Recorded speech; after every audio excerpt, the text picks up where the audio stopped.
change this country is in your hands. In your hands. I don't care how hard Donald Trump tries. There's nothing that's going to stop the people of this nation from voting. Period. And when America votes, America will be heard. And America's heard. I believe the message will be loud and clear. It's time for Donald Trump to pack his bags and go home.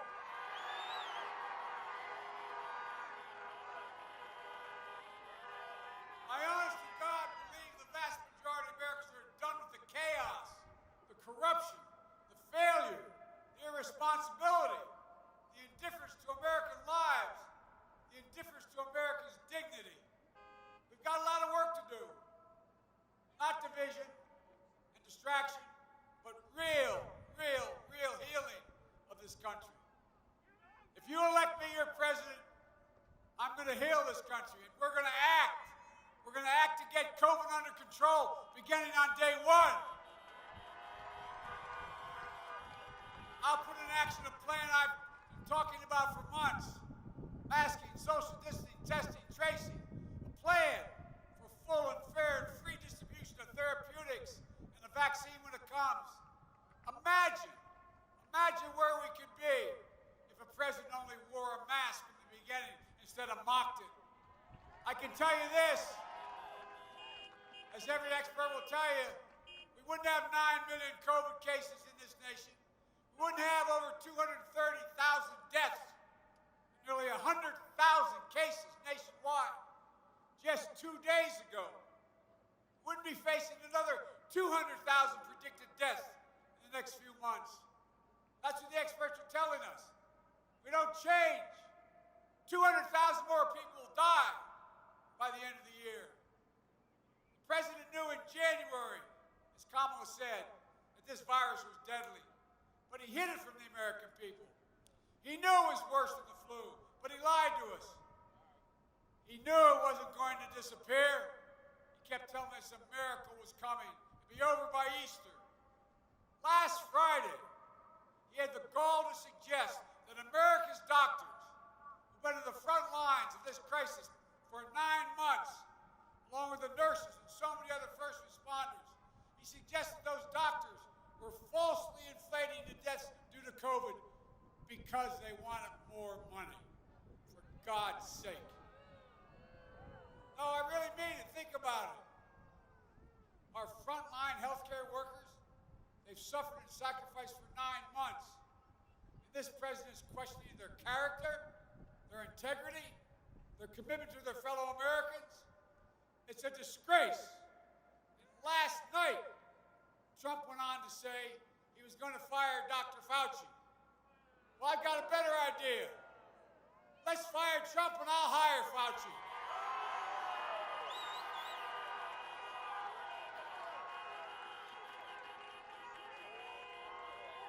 Think about it. Look, Donald Trump has waved the white flag of surrender. Remember he said, I'm the commander-in-chief and I'm going to fight this fight. Give me a break. He waved the white flag of surrender. I'll never surrender. We're going to beat this virus. We're going to get it under control.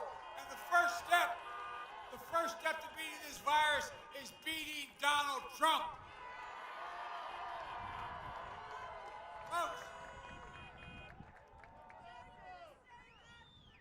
well, let me tell you something. Donald Trump keeps telling us what a great jobs president he is. As we say in my faith, bless me, Father, for his jobs president. Here's the truth. Donald Trump is going to be the first president in 90 years. That's a lot of presidents. The first president in 90 years to finish his term in office with fewer jobs than when he started. An independent analysis, not from some liberal think tank, but by Moody's, a Wall Street firm, projects that my plan will create 7 million more jobs and $1 trillion more economic growth than anything the president has proposed. Folks, we can do this. I going to end Trump's tax loopholes and incentivize companies to ship jobs overseas. That's why there's not as many jobs here. I'm going to add a 10% surtax on any company that ships jobs overseas.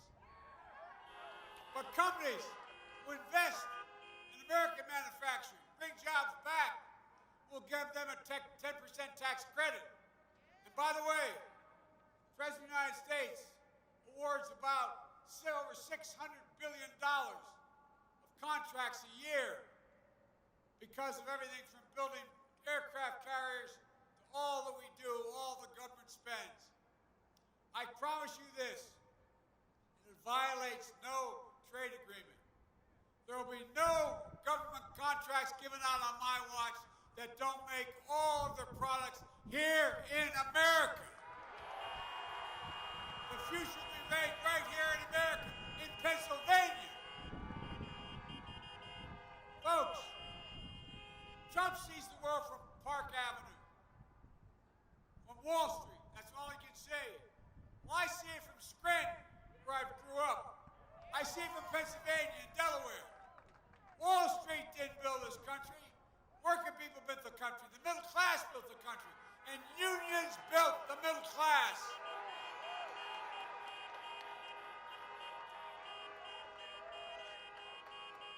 My dad used to have an expression. He said, Joey, the only way you can deal with the abuse of power is with power. Well, the only outfit that can deal with the abuse of power of corporate America is union power. That's the only way it can be dealt with.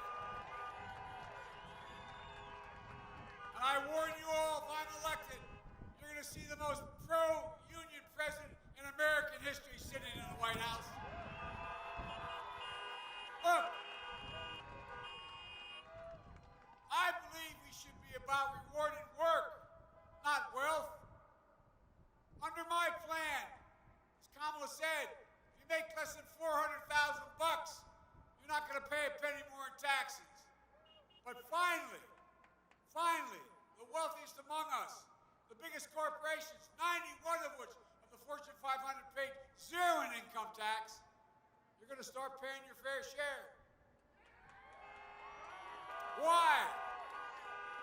Why should an iron worker, a firefighter, an educator, a nurse pay a higher tax rate than the super wealthy? Folks, and here's a good one. Why should you be paying more than Donald Trump pays in taxes?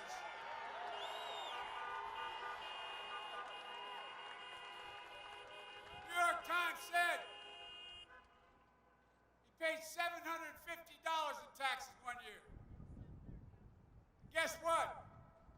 When they asked him about it a little before that, he said the reason he only paid that is because he was smart. He knew how to game the system. Well, I'm sick of the wealthy guys gaming the system.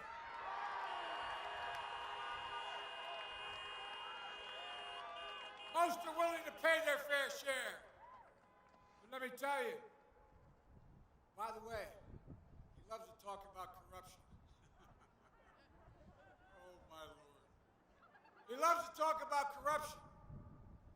And you found out last week, he's the only president I've ever heard of has a secret bank account in China where he paid, according to the Times, 50 times more taxes in Beijing than he did in the United States. Folks, as my mother would have said, enough is enough is enough. Look, we're going to have to protect health care as well. Trump and the Republicans for the last 10 years have been trying like the devil to eliminate the health care plan. By the way, because of economic policies and so many companies going out of business, 10 million Americans have already lost their health care. And now Trump and the Republicans, they jammed through a Supreme Court nominee for one overwhelming reason. They want to destroy the Affordable Care Act. If they get their way, by the way, this is not hyperbole. By the way, guess what's going to happen? 7 days after tomorrow, they're going to be in the Supreme Court arguing to wipe out, root and branch, all of the Affordable can say that again because a lot of people are hurting. I can remember as a kid growing up in Claymont in Wilmington in a three-bedroom house, nice house, three-bedroom split-level home with 4 kids and a grandpa. The walls were thin. I can remember one night my dad, I could hear him restless in the room next to us, talking to my mom and asking her the next morning, what's the matter? He said, your dad, we just lost our health insurance. How many people you know staring at the ceiling, wondering what in God's name are they going to do without health insurance? How many of them are worried like we were when our son came home from Iraq and was lying dying? I wondered what would have done had they been able to come in but for Obamacare and say, sorry, suffer the last months in the hospital in peace without your insurance, you've outrun your insurance. How many people do you know, and many of you, worry about it? Worry about your kids. Worry about what's happening. Well, if they get their way, 100 million Americans will lose protections for pre-existing conditions, including 5 million Pennsylvanians. It's wrong. It's wrong. Donald Trump, look, folks, being a great consumer of health care, I feel very strongly about this. Donald Trump thinks health care is a privilege. I think it's a right.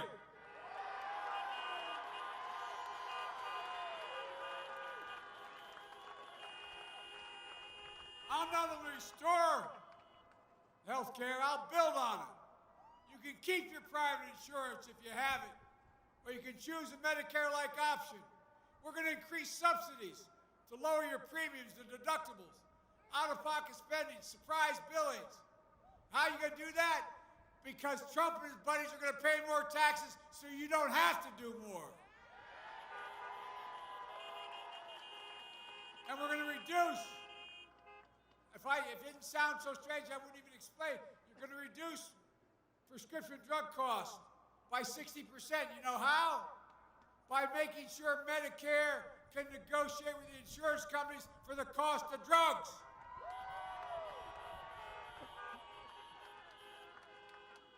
We're going to make sure you keep the protections for pre-existing conditions. Meanwhile, you know, these guys are for real, unfortunately. Meanwhile, Trump's announced what he'll do if he gets reelected with regard to Social Security. The actuary at Social Security has said, if Trump were elected and gets past what he wants, it will bankrupt Social Security by 2023. Now, y'all may think I'm making it up, but just like I said, when Paul Ryan was the Speaker of the House, I said they're going to cut Medicare, I should say. Everybody looked, no. They tried to cut it by $5 billion right off the bat.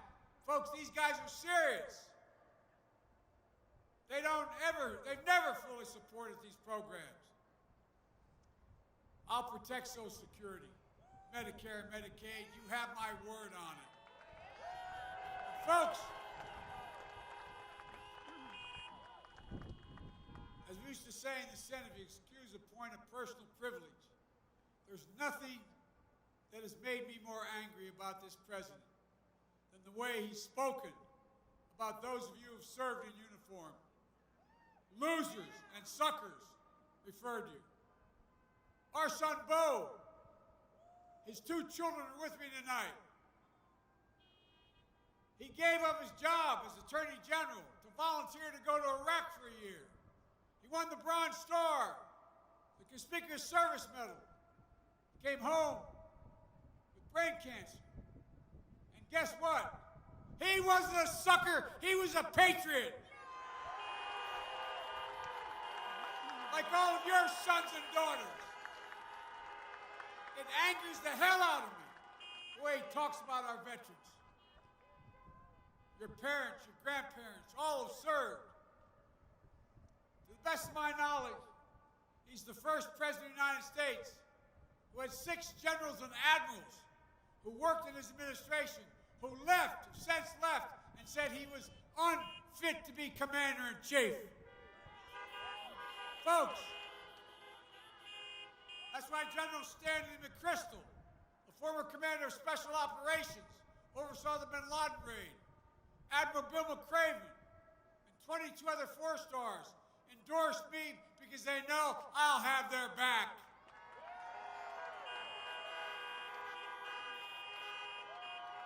It's not happened before. Trump likes to portray himself as a tough guy, the macho man. Wouldn't you like to have a shot? Anyway, the macho man. When's the last time, and he says people listening because he's tough around the world. When's the last time you ever heard of a president of the United States literally being laughed at out loud by world leaders when he spoke at the United Nations? So much for listening to him. When's the last time a president of the United States met with the NATO leaders at the NATO summit? Other world leaders, chancellors, presidents, prime ministers. And before they realized it, they were all making fun of him as he left the room. Folks, and can you believe we're a president who acts like Vladimir Putin's puppy? Putin had put bounties on the heads of American soldiers in Afghanistan where I've been to many times. It's a rough area, man. But Trump has talked to him 6 times since then, and he's been frightened to say or challenge him at all. Donald Trump isn't strong, he's weak. This is a president who not only doesn't understand sacrifice, doesn't understand courage, physical courage it takes to be in uniform. Folks, we're going to support our military. They're the backbone and spine of this country.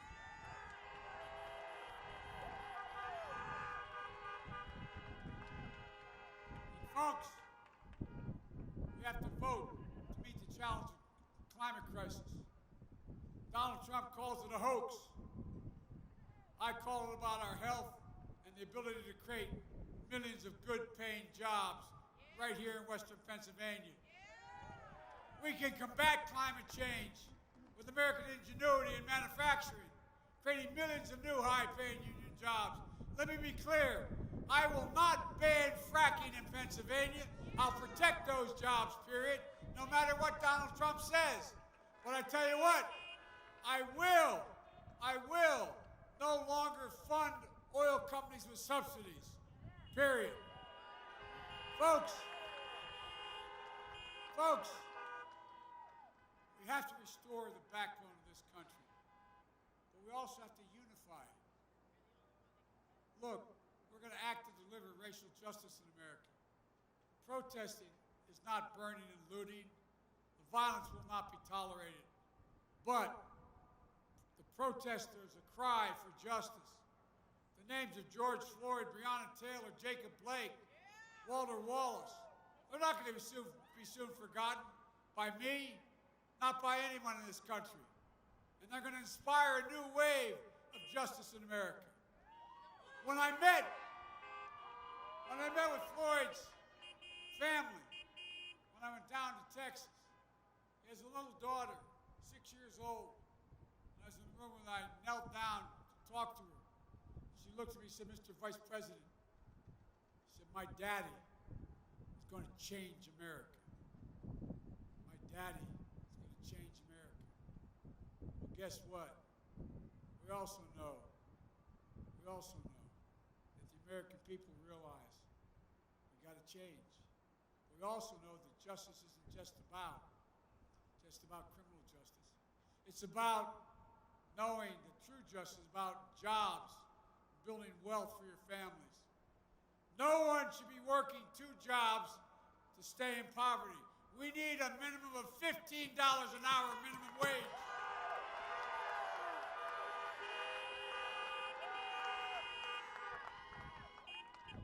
And for people struggling, first-term home buyers, they're going to get a $15,000 tax credit from me. We're going to provide capital for young entrepreneurs to start small businesses. Provide free community college, which, by the way, costs a lot of money, $6 billion a year. We spend about that much money giving breaks on for racehorses. Folks, as well as free tuition for students attending state universities if they come from families making less than 125 grand. Folks, we can do this, Pennsylvania. In 2008 and 2012, you placed your trust in me and Barack. In 2020, I'm asking and seeking your trust again. I take nothing for granted. This is a battle for the soul of America. We have to win this. We have to win this together. Bring the country together. I'm proud of the coalition this campaign has built, welcoming Democrats and Republicans and independents. I'm running as a proud Democrat, but I will govern as an American president.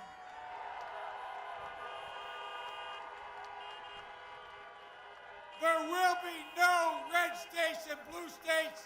There will be the United States of America. I promise you, I'll work as hard for those who don't support me as those who do. That's the job of a president. The duty to care for everyone. The duty to heal. That's the president's job. So please vote. If you still have your absentee ballot, get it to a drop box as soon as you can, or vote tomorrow in person. Just make a plan and help get out the vote. The power is in your hands, Pennsylvania.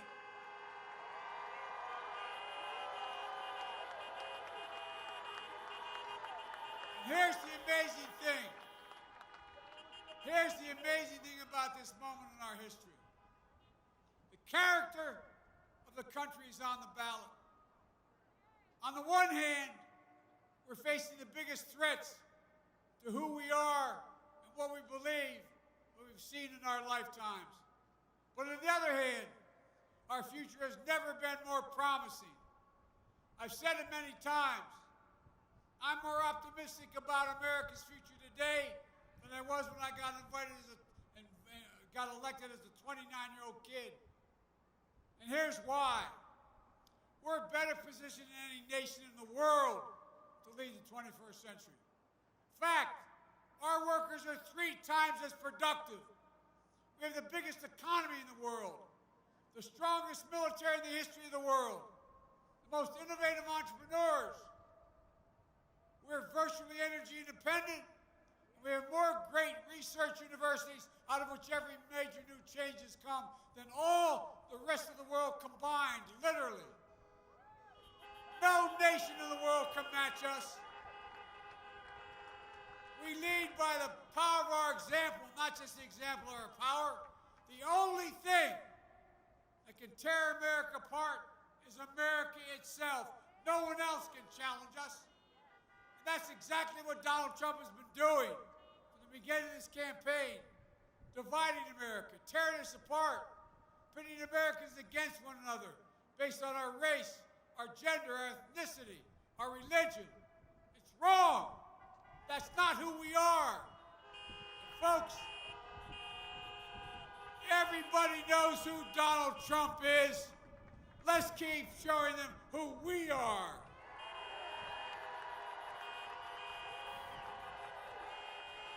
We choose hope over fear. We choose unity over division. We choose science over fiction. And yes, we choose truth over lie after lie after lie. Folks, it's time to stand up and take back our democracy. We can do this. We can be better than what we've been. We can be who we are at our best. The United States of America. God bless you all, and may God protect our troops. Thank you, thank you, thank you. Got to know